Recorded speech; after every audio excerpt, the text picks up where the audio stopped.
Santa Fe's Plaza Obelisk is no more after activists yanked it down on Indigenous Peoples Day. The Civil War era monument ostensibly honored soldiers, but an inscription that referred to Native Americans as, quote, savage, end quote, and honored the soldiers who fought against them, made it a focal point. Mayor Alan Weber says he screwed up, claiming he was too focused on creating the perfect potential dialogue about the obelisk as opposed to actually doing something about it as tension simmered all summer. And TJ, I want to get your sense of where the mayor is now. You know, he had Santa Fe, New Mexican had a good piece quoting him saying, look, let's start to get after this. We should have had this dialogue, earlier. Let's get it going. How can he make up ground now that the darn thing is on the ground, meaning the obelisk itself? This issue is just so unbelievably complicated. Mm-hmm. I'm going to quote UNM history professor Paul Andrew Hutton, which we have on the show every once in a while. And one of the things, the obelisk or about Oñate, I said, Paul, I mean, he was a pretty bad dude. And he says, TJ, back then, everybody was a bad dude. And this does not make things right. I think the country right now is going through a catharsis. I think we went through a catharsis back in the 60s. And people were in the streets doing the same things. And it was bad, but then it got better. I think the same thing is going on now. I think it's like a move towards enlightenment. I think we're really questioning our values, questioning our ideals. We're questioning everything right now. And I don't know where this is going to land yet. I don't think the mayor of Santa Fe knows where this is going to land yet. Right. One observation about the obelisk. When I moved here years and years and years ago from the Midwest, went to Santa Fe as a tourist, and I looked at the obelisk. I said, "Oh my God, look at that! Look at that! The word savage was scratched out of there." Right. And I'll tell you what that did. It caused me personally to think and go, okay, why was the word savage scratched out of there? What caused that to be done? So my question is, maybe ultimately, maybe these things should be torn down, but yet, what would have happened if we would have kept that obelisk up with the word scratched out, and then put some kind of a plaque in front of it explaining what happened, why this obelisk was put up, why the word savage was scratched out there, and let people talk about it. Because I think it really did. It made me at the time say, oh my God, look at that. There was social injustice back then in this country, and there still is now.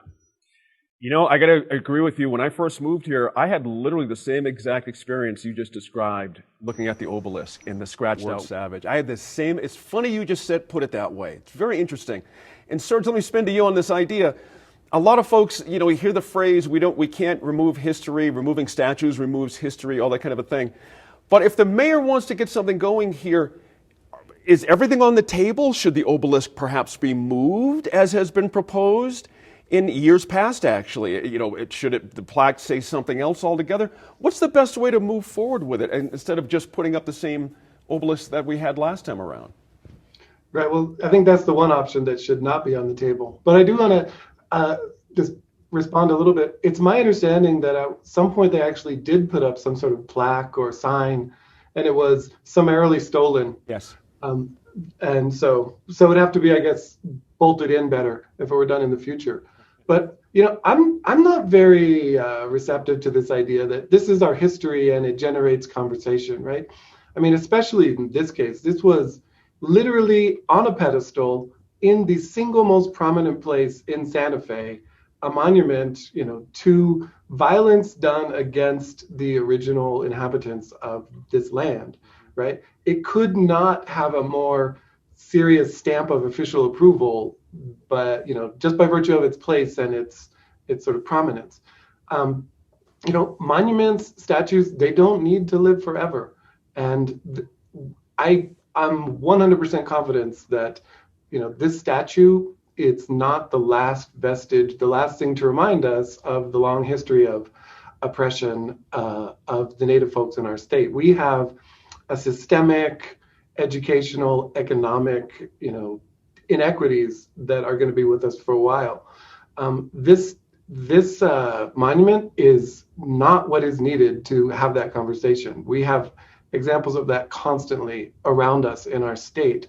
And so I think, treating it as anything other than a monument to violence and an official sort of approval of it is a mistake. We can disagree about the means of that it was removed, but I can't believe anyone would argue that it, celebrates oppression, celebrates things that we no longer want to celebrate, and should not be, put it in some part of town where people can go and interpret it historically. But to have it where it was or anything like that is a mistake and sends a message that I'm not comfortable with. I jump in for a second. Do you mind? Yeah, real quick. Don't get me wrong. I mean, I think what they should do is what you just said. I think what they should do is replace it with something much more inclusive. And right. That's the way things are going right now. I think that's what needs to be done. One thing about that statue is, and granted, you're right, it represented to many, many people oppression, racism, and savagery on our part. Yet it also represented the Union Army also defeating the Confederacy. So it sent a mixed message. And I think that's part of the problem here. The obelisk really perhaps tried to stand for too many things at once, Senator. When you read back over the history, the Albuquerque Journal-North had a great piece kind of detailing. I didn't realize in '73, Santa Fe City Council unanimously approved a resolution for the complete removal of the obelisk. I mean, this thing has been a controversy forever. And so there's starting to be, let me kind of put together some of the things TJ and Serge are saying here. There's starting to be a feeling like, okay, why don't we move in the other way? Why don't we have a lot more statues? Why don't we have Popeye? Why don't we have all different folks who have been impactful in Santa Fe's arc of history and just really go the other way and get after it? Make it a statue area in some park somewhere. I mean, who knows? But how does that strike you? Instead of just focusing on the obelisk, let's open this thing up if we really want to have some dialogue here. Two things. One is, in disclaimer, I am a student of the Civil War and Reconstruction. So to take down a statue that commends the Union Army who fought the Confederates and won in New Mexico, we only had a couple battles. That was, by the way, the original intent of the people putting up the obelisk. But when they started discussing it, they decided to add in about Native Americans. It was not the original impetus for the obelisk. That's right. And they put it in the place they wanted to honor these people, talking about the Union Army. They wanted to honor them and thank them. So, of course, and you think about it, is there wasn't much of Santa Fe but the plaza in those days. So it became the place of honor. And that's why I believe it was chosen. One of the suggestions I saw was to move it to one of the battlefields. Well, that makes sense to me. Sure. That's a good place for it. And people do visit those. And I probably shouldn't say this on TV, but there are some of the, and they may have been moved, but some of the cannons that were recovered down at Old Town Albuquerque were Confederate cannons that were left as the Confederate Army moved out of New Mexico after having been defeated. So I'm a student of history, and I'm sorry, but I think we shouldn't get rid of the things that represent our history.